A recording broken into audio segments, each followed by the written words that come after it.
1943.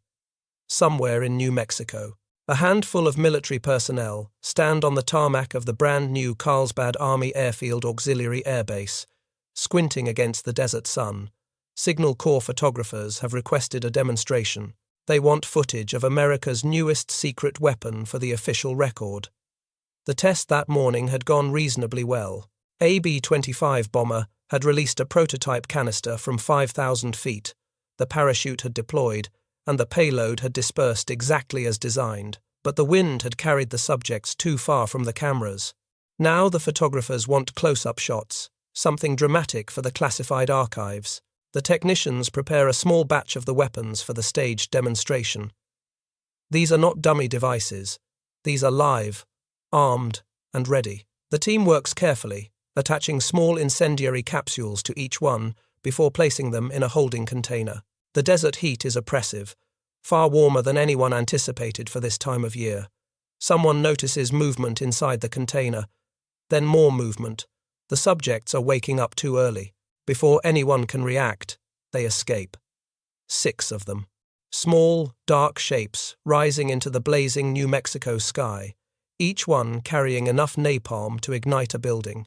The technicians watch in horror as the creatures do exactly what millions of years of evolution have programmed them to do. They seek shelter from the daylight, dark places, cool places, the eaves of the newly constructed hangars, the wooden beams of the barracks, the undercarriage of vehicles in the motor pool. One finds its way beneath a fuel storage tank. Within minutes, the incendiary timers activate. Fires erupt across the base. The control tower ignites, erupting into a huge candle visible for miles. Barracks burst into flames. A hangar begins to burn. The base is classified. Civilian firefighters cannot be allowed access. Military personnel scramble to contain the blaze with inadequate equipment while buildings burn around them. By the time the fires are extinguished, the Carlsbad Army Airfield Auxiliary Air Base has been largely destroyed, not by enemy action, not by sabotage, by 6 small mammals carrying tiny containers of jellied gasoline. The weapon that burned down its own military base was called the Bat Bomb, and the story of how it came to exist, how it nearly changed the course of the Pacific War, and why it ultimately failed, reveals something profound about the nature of desperate innovation in wartime. Because the Bat Bomb was not a joke. It was not a failed experiment dreamed up by eccentric cranks. It was a serious military program that consumed $2 million in 1940s money, employed some of America's brightest scientific minds, and came remarkably close to deployment against Japanese cities. The United States military genuinely believed that millions of bats carrying tiny incendiary devices could win the war. And the strangest part is that they were probably right. The idea that would eventually burn down an American military base was born on the same day that changed everything else. December 7th, 1941. While Japanese aircraft were descending on Pearl Harbor and American sailors were dying by the hundreds aboard burning battleships, a dental surgeon from Pennsylvania named Lytle S. Adams was driving through the New Mexico desert, returning from a vacation to the Carlsbad caverns. Adams had been mesmerized by what he witnessed at the caverns. Every evening at dusk, hundreds of thousands of Mexican free-tailed bats emerged from the cave system in a spiraling column that could take hours to fully exit. The sheer numbers defied comprehension. Scientists at the time estimated the Carlsbad bat population at several million individuals, though modern research suggests these historical estimates were likely exaggerated. Adams stood at the cave entrance as twilight descended, watching the dark ribbon of wings spiral upward into the sky, and felt something close to awe. When Adams heard the news from Pearl Harbor on his car radio, his mind made a connection that would consume the next 3 years of his life. He thought about those bats. He thought about the images he had seen of Japanese cities, the crowded streets lined with buildings constructed from wood, paper, and bamboo. He thought about fire. The attack on Pearl Harbor had shattered American confidence. The Pacific Fleet, the cornerstone of American power projection across the world's largest ocean, lay in ruins. 8 battleships were damaged or destroyed. Over 2,400 Americans were dead. The Japanese had achieved complete tactical surprise against a nation that considered itself protected by vast oceans. In the weeks that followed, the situation grew worse. Japanese forces swept across Southeast Asia with stunning speed. Hong Kong fell on Christmas Day. Manila was captured in early January. Singapore, the supposedly impregnable British fortress, surrendered in February with over 80,000 troops taken prisoner. The Philippines were under siege. Wake Island had been captured. The Dutch East Indies were crumbling. Americans were desperate for any weapon, any strategy, any idea that might turn the tide. The government established the Office of Scientific Research and Development to coordinate wartime research. Universities and corporations were enlisted in the war effort. Ideas that would have seemed absurd in peacetime were suddenly worth investigating. Adams was not a military man. He was a 60-year-old dentist from Irwin, Pennsylvania, with a side interest in invention. He had previously convinced Eleanor Roosevelt that airmail could be delivered by planes that never landed, snatching mailbags from the ground with trailing hooks. He had even taken the First Lady on a demonstration flight in the late 1920s. The system had actually worked, briefly, before being replaced by more conventional methods. Adams was eccentric, certainly. But he was not stupid. And he had connections. Within weeks, Adams had developed his concept into a formal proposal. The premise was elegant in its simplicity. Bats are nocturnal creatures that instinctively seek dark, enclosed spaces during daylight hours. If you released thousands of bats over a Japanese city at dawn, they would naturally disperse and roost in the eaves, attics, and rafters of buildings throughout the urban area. If each bat carried a small incendiary device with a timed fuse, the resulting fires would erupt simultaneously across a vast area, overwhelming any firefighting capability. The Japanese constructed their cities differently than Americans or Europeans. Traditional Japanese architecture relied on wood frames, bamboo lattices, and paper screens called shoji. These materials created beautiful, light-filled spaces that connected indoor and outdoor environments. They were also extraordinarily flammable. Crowded neighborhoods packed these structures together with minimal space between buildings. A single fire could spread rapidly from house to house. Thousands of fires igniting at once would create an unstoppable conflagration. Adams understood this vulnerability because American military planners had understood it for years. As early as 1924, General Billy Mitchell had suggested the possibility of burning Japan's paper and wood cities. By 1939, the Air Corps Tactical School was emphasizing Japanese urban vulnerability to incendiaries in their instructional courses. In November of 1941, just weeks before Pearl Harbor, Army Chief of Staff George Marshall had threatened to set the paper cities of Japan on fire if war came. On January 12, 1942, Adams sent his proposal to the White House. He addressed it directly to President Franklin Roosevelt, writing that he had attached a proposal designed to frighten, demoralize, and excite the prejudices of the people of the Japanese Empire. Adams described a practical, inexpensive, and effective plan to deliver incendiary devices using the millions of bats that roosted in caves across the American Southwest. The letter reached Roosevelt's desk through Adams's connection to Eleanor Roosevelt. The president read the proposal carefully. America needed weapons. America needed ideas. America needed hope. In an interagency memorandum forwarded to Colonel William Donovan, the head of wartime intelligence, Roosevelt wrote words that would launch one of the strangest weapons programs in military history. This man is not a nut. It sounds like a perfectly wild idea, but is worth looking into. The proposal was sent to the National Research Defense Committee for evaluation. Military officers, civilian scientists, and even bat experts were consulted. The consensus was surprising. If executed competently, the bat bomb would have a chance of success. With presidential approval, the bat bomb project was assigned to the Army Air Forces and the Chemical Warfare Service for development. Adams was authorized to assemble a team and begin research. The United States military was now officially in the business of weaponizing flying mammals. The team that Adams assembled reflected the unconventional nature of the project itself. The roster read less like a military research unit and more like the cast of an adventure novel. Jack von Blocher was a mammalogist from the Los Angeles County Museum who would serve as the project's chief bat expert.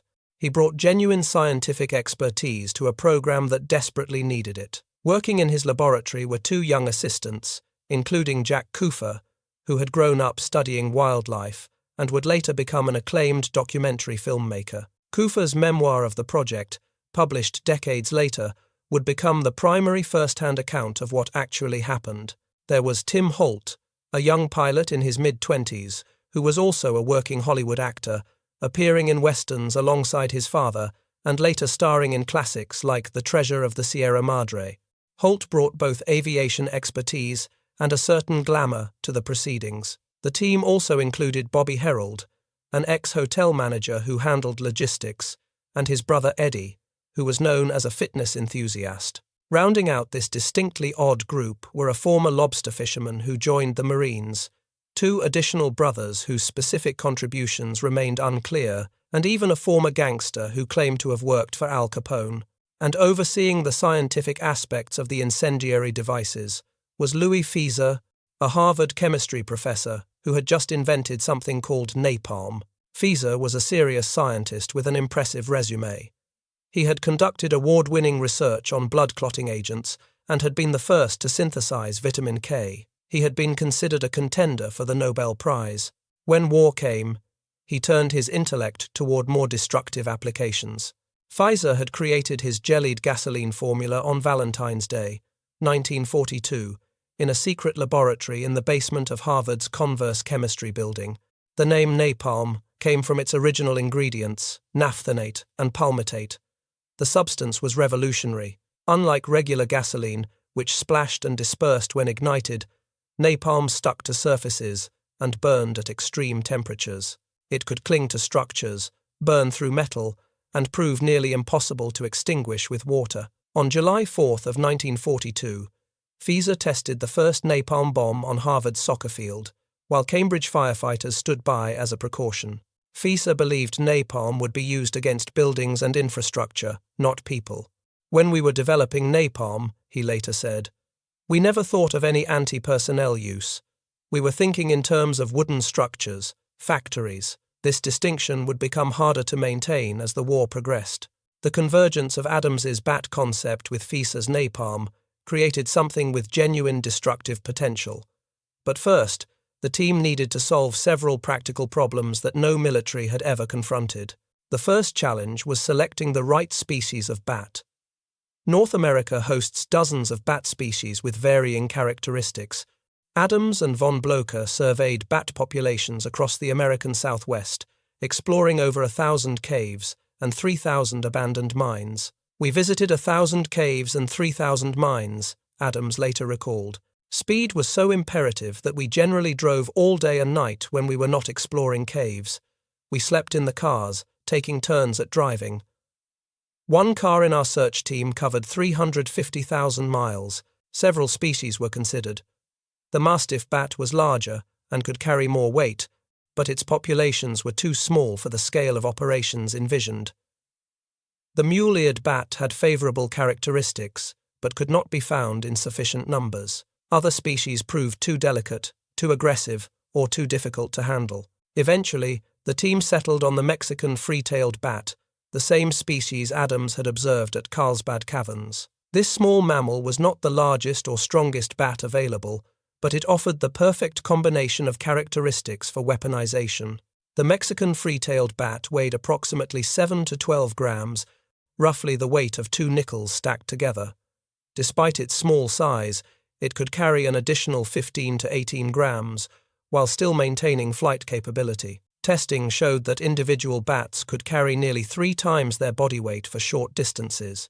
They hibernated reliably when cooled to appropriate temperatures. They roosted in colonies numbering in the millions, and most importantly, they were abundant. Cave systems across Texas and the Southwest held vast populations. Adams received permission from the National Park Service to harvest bats from caves on government property. The collection process proved remarkably simple. 3 nets, about 3 feet in diameter, on 10-foot poles, were passed back and forth across the cave entrance as the bats flew out at dusk. As many as 100 could be caught on 3 passes. They were removed from the nets and placed in cages in a refrigeration truck. 1 million bats could be collected in a single night if necessary. The second challenge was the incendiary device itself. The original plan called for white phosphorus, which ignites spontaneously on contact with air and burns intensely. White phosphorus had been used in weapons for decades and was well understood. But it was also volatile and dangerous to handle. A single mishap during the attachment process could ignite a batch of bats and their handlers. When Fieser joined the project, he proposed using his napalm formula instead. Napalm was stable at room temperature and would not ignite accidentally. It required a deliberate trigger to start the burning process. This made it far safer to work with, while maintaining devastating effectiveness once ignited. Fieser designed a small cellulose container, designated the H2 unit, that could be filled with napalm and fitted with a timed igniter. The H2 was tiny, about as big as my forefinger to the second joint, according to Jack Kufer. The smaller version weighed 17 grams and produced a 10-inch flame burning for 4 minutes. The larger version weighed 28 grams with a 12-inch flame lasting 6 minutes. Both were within the carrying capacity of the free-tailed bat. The incendiary would be attached to the bat's chest using a surgical clip and adhesive. The timer mechanism was ingeniously simple. A solution of copper chloride would slowly corrode a thin wire holding back the firing pin. Once the wire was eaten through, the pin would release and ignite the napalm. The timing could be adjusted by changing the thickness of the wire or the concentration of the solution. The original concept called for bats to gnaw through the string after roosting, dropping the device. But testing showed that bats did not always cooperate with this plan. Eventually, the team settled on a simpler approach. The H2 would simply remain attached to the bat. When the timer triggered the incendiary, both the device and the bat would ignite. The bat's natural instinct to seek shelter meant the fire would start in an enclosed space, exactly where firefighters would have difficulty reaching it. The third challenge was delivery. Bats could not simply be loaded into a standard bomb casing and dropped from altitude. They needed to be kept in hibernation during transport, released at a specific altitude, and given time to wake and disperse before seeking shelter. The solution was an ingenious canister system that went through multiple iterations before reaching its final form. Each bomb-shaped casing measured approximately 5 feet in length and contained 26 circular trays stacked vertically. Each tray held 40 compartments, similar to an egg carton, designed to hold individual hibernating bats. A fully loaded canister contained 1,040 bats, each equipped with its own incendiary device. The delivery sequence worked as follows. A bomber would release the canister at 5,000 feet above the target. As the canister fell, a small propeller would spin in the airstream, gradually arming the release mechanism. At 1,000 feet, a parachute would deploy, slowing the descent. The sides of the canister would then fall away, releasing the trays. The bats, warmed by the ambient air during descent, would wake from hibernation and fly free. Released at dawn, the bats would instinctively seek dark shelter from the rising sun. They would disperse across an area of 20 to 40 miles in diameter, roosting in thousands of individual locations throughout the target city. 30 minutes later, the incendiary timers would activate. Fires would erupt simultaneously across the entire urban area. The theoretical mathematics were staggering. The project planners envisioned 10 B-24 bombers, each carrying 100 bat bomb canisters, flying a mission from Alaska to Japan. A single mission could release over 1 million armed bats over the industrial cities of Osaka Bay. 1 million fires, igniting in attics and under roofs and inside walls, all at the same moment. No firefighting force on Earth could contain such a conflagration. The first field tests began in May of 1943. Approximately 3,500 bats were collected from Carlsbad caverns and transported to Muroc Lake in California, where they were placed in refrigerators to induce hibernation. On May 21st, 5 test drops were conducted from a B-25 flying at 5,000 feet. The results were disappointing. Most of the bats had not recovered sufficiently from hibernation during the descent. They failed to wake, failed to fly, and fell to their deaths on impact with the desert floor. The cardboard cartons did not function properly.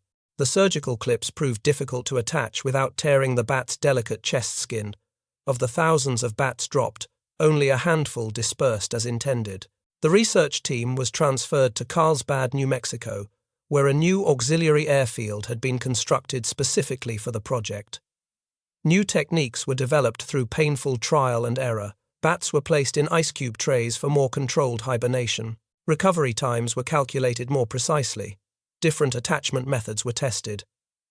The team learned that bats needed more time to warm up during descent, requiring adjustments to the release altitude and parachute timing. And then came May 15, 1943. The day the bat bomb proved it could work by burning down the facility designed to develop it. The exact sequence of events has been reconstructed from eyewitness accounts, including the memoir later published by Jack Kufer. The morning test had proceeded reasonably well. A canister was dropped from a B-25, the parachute deployed, and bats equipped with dummy devices dispersed as planned. But strong winds carried the bats beyond the camera positions, leaving the Signal Corps photographers without usable footage. The photographers requested a staged demonstration with live incendiary devices. A small number of armed bats would be released at ground level, so cameras could capture close-up footage of the dispersal. It seemed like a reasonable request. No one anticipated what would happen next. What no one accounted for was the New Mexico heat. The bats were removed from refrigeration and fitted with live incendiaries containing napalm. The timers were set for 15 minutes. As the technicians worked in the open air, the desert sun warmed the containers. The bats began waking ahead of schedule. Their movements became more animated. Their wings began to twitch. 6 bats escaped before anyone could stop them. Carrying activated incendiary devices, they flew across the newly constructed base, seeking shelter from the blinding daylight. They found it in the buildings that housed the very program designed to weaponize them. When the incendiaries ignited, fires broke out across multiple locations simultaneously. The control tower erupted into flames, becoming a huge candle visible for miles according to witnesses. Several barracks caught fire. A hangar began to burn. A fuel storage tank, where one bat had roosted in the shade beneath, ignited. The base security protocols prevented civilian emergency services from responding to the classified facility. Military personnel fought the blazes with inadequate resources, while structure after structure succumbed to flames. The accidental incineration of Carlsbad Auxiliary Army Airfield was, as one historian later noted, both a high and a low for Project X-Ray. 6 bats had demonstrated more destructive capability than anyone had anticipated. The weapon worked exactly as designed. The only problem was that it had worked against the wrong target. The destruction of the Carlsbad facility forced a reorganization of the entire program. The Army had seen enough. In August of 1943, they transferred the project to the Navy, which gave it the official designation Project X-Ray. By December, the Navy had passed it to the Marine Corps, perhaps reasoning that the service most heavily engaged in the Pacific Island hopping campaign had the greatest motivation to develop unconventional weapons against Japan. The Marine Corps relocated operations to the Marine Corps Air Station at El Centro, California. They approached the project with characteristic Marine efficiency, applying lessons learned from the Carlsbad disaster. New bat containers were designed using a tray system that resembled egg crates, with better temperature control during handling. The Marines also leased 4 caves in Texas and stationed guards to protect the bat populations that would supply the program. Screened enclosures were prefabricated at Hondo Army Airfield and placed over cave entrances to capture bats in large numbers without disrupting the colonies. By late 1943, the Marines were conducting successful tests. On December 13th, bat bombs were dropped from altitude and the bats dispersed as planned. 30 fires were started across the test range. While 22 burned out harmlessly, 4 were significant enough that professional firefighters would have been required to extinguish them in an urban setting. The Marines had proven that the concept could work under controlled conditions. The Marine Corps requested a definitive test against a realistic target. The Chemical Warfare Service obliged by constructing a Japanese village at the Dugway Proving Ground in Utah. This was not a crude mock-up. The facility was designed with painstaking accuracy to replicate the construction methods of traditional Japanese buildings. The Japanese village at Dugway used authentic materials and construction techniques. Wooden frames were built to Japanese specifications. Paper screens replicated the shoji panels found in traditional homes, Tatami mats covered the floors. The buildings were furnished with period-appropriate items and spaced at realistic intervals. A Czech-American architect named Antonin Raymond, who had lived and worked in Japan from 1920 to 1938, was contracted to ensure the mock-up would burn exactly like the real thing. Raymond later admitted in his autobiography that he was not proud of this particular contribution to the war effort. The definitive test exceeded all expectations. The chief of incendiary testing at WWII reported that the bat bombs could start a reasonable number of destructive fires despite the extremely small size of the units. The main advantage, he noted, was their placement within enemy structures without the knowledge of the householder or fire watchers, thus allowing the fire to establish itself before being discovered. Unlike conventional incendiary bombs, which fell in predictable patterns and gave defenders a chance to respond, bat bombs created fires that appeared spontaneously inside buildings, in locations that firefighters could not easily reach. The National Defense Research Committee observer concluded simply that X-ray is an effective weapon. But the most striking assessment came from the chief chemist's report, which compared the bat bomb directly to conventional incendiary munitions. The analysis was detailed and methodical. Standard incendiary bombs, when dropped on a typical Japanese urban area, would produce approximately 167 to 400 fires per bomb load.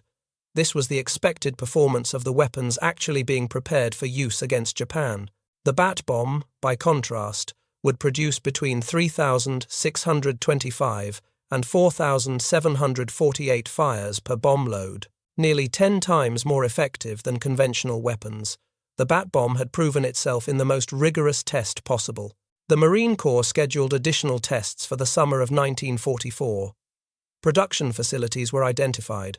Deployment timelines were drafted. A new and more powerful incendiary was ordered to replace the original design. The bat bomb was on track to become an operational weapon, and then Fleet Admiral Ernest J. King cancelled the entire program. King was the Chief of Naval Operations and Commander-in-Chief of the United States Fleet, arguably the most powerful naval commander in American history. He was known for his iron will, his decisiveness, and his low tolerance for projects that did not produce immediate results. When he reviewed Project X-ray in the fall of 1944, he asked one simple question: when would the weapon be ready for combat deployment? The answer was mid-1945. At the earliest. King made his decision quickly. The war could not wait another year for experimental weapons. The Navy and Marine Corps needed proven systems that could be deployed immediately. $2 million had already been spent on the bat bomb program. No more would be allocated. Project X-ray was terminated. What King could not say publicly, what almost no one outside the highest classification levels knew, was that another weapon was being developed in parallel. A weapon that was also behind schedule, also consuming vast resources, also promising to end the war. The Manhattan Project had first priority on everything: funding, personnel, facilities, timeline pressure. The atomic bomb was coming. The bat bomb was not. In the race between unconventional weapons, the bat lost to the atom. Lytle Adams never accepted the cancellation. For the rest of his life, he maintained that the bat bomb could have ended the war without the devastating effects of atomic weapons. Think of thousands of fires breaking out simultaneously over a circle of 40 miles in diameter for every bomb dropped, he argued. Japan could have been devastated, yet, with small loss of life. This claim deserves examination, because the historical evidence suggests Adams may have been partially correct about effectiveness, if not about casualties. The firebombing campaign that actually occurred against Japanese cities was catastrophically destructive.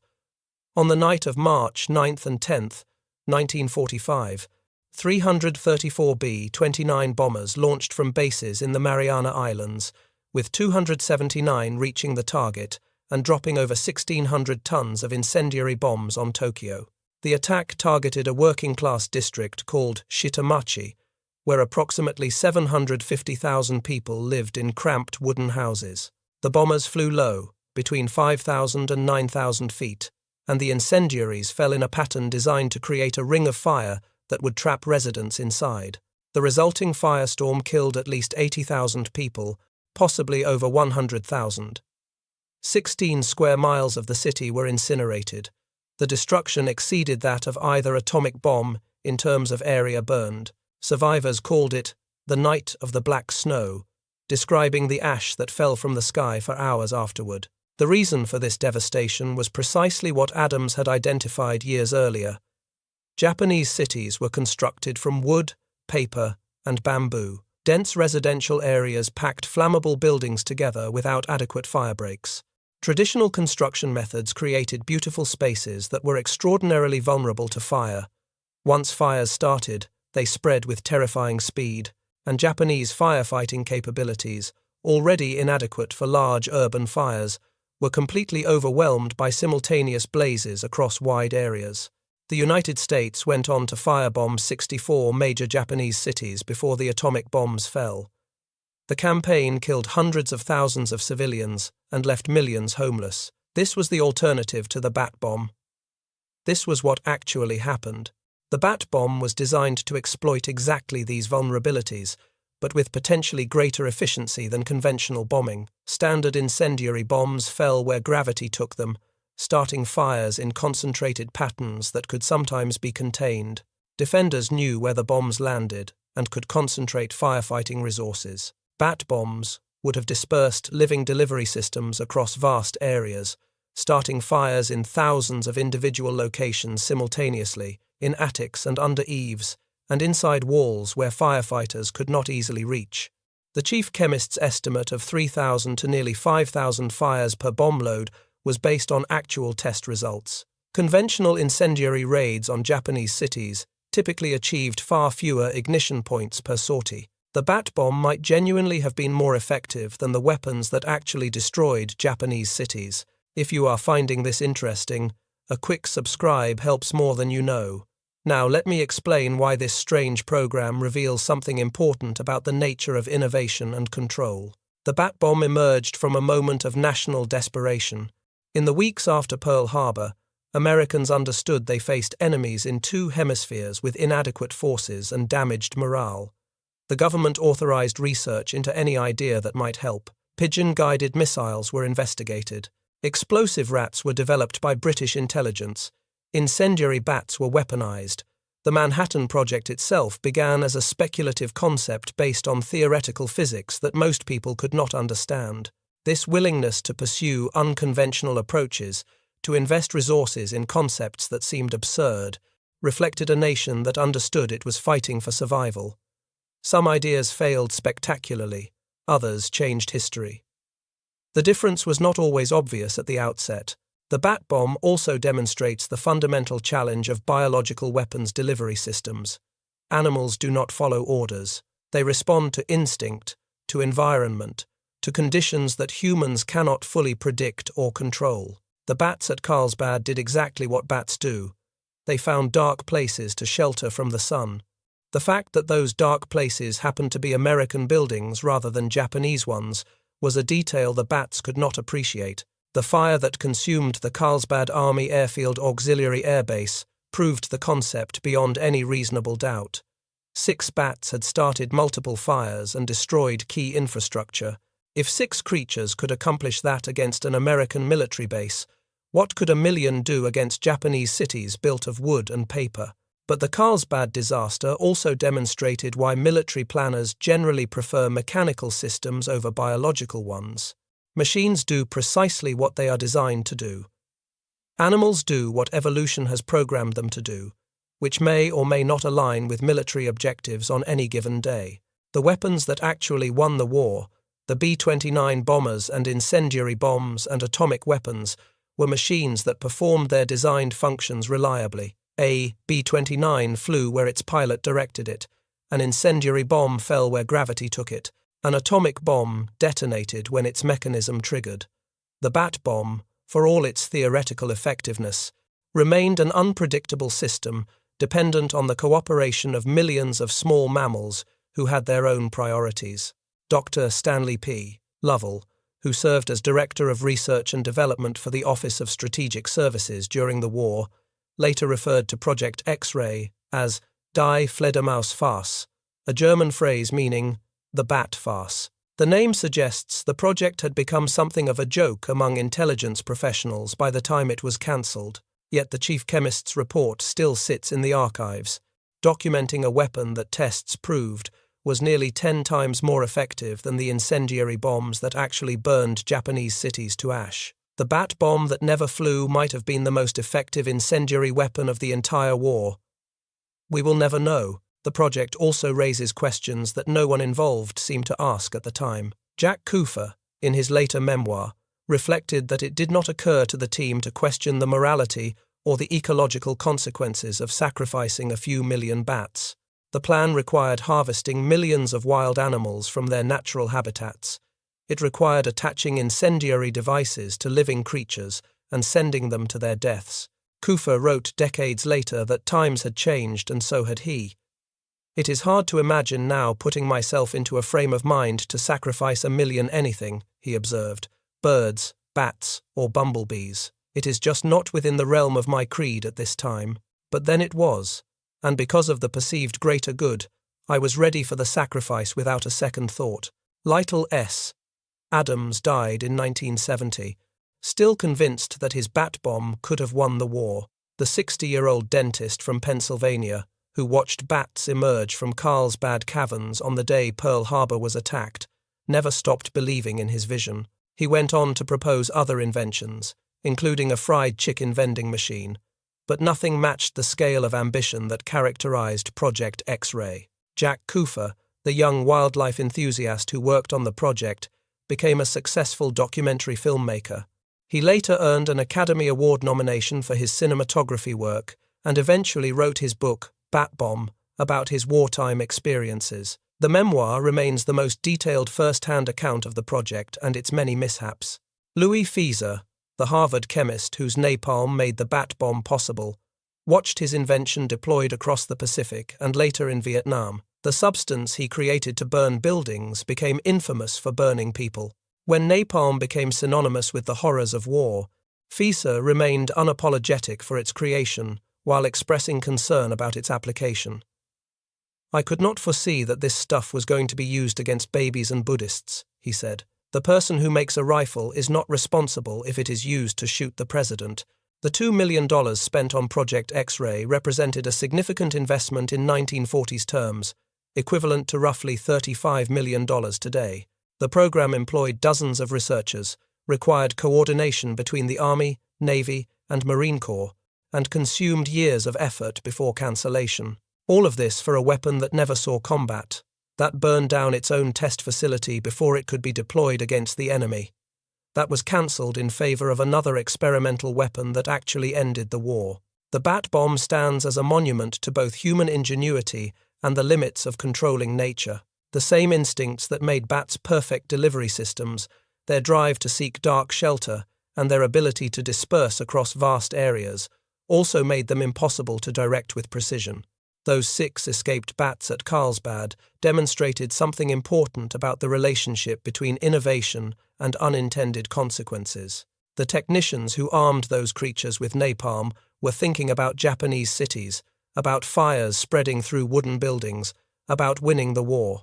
They were not thinking about what happens when you combine volatile incendiaries with unpredictable wildlife in the New Mexico desert. Animals are not machines. They cannot be programmed. They respond to immediate conditions, not strategic objectives. The bats that burned Carlsbad were not defective. They were not malfunctioning.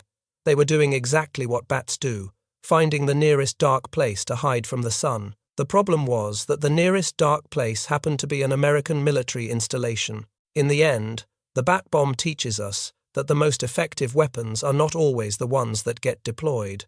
The most innovative solutions do not always work as planned. And sometimes, the best proof that an idea can succeed is watching it fail in the most spectacular way possible. 6 bats, multiple fires, 1 destroyed military base, and in the ashes of Carlsbad, the proof that sometimes the most dangerous weapons are the ones you cannot control.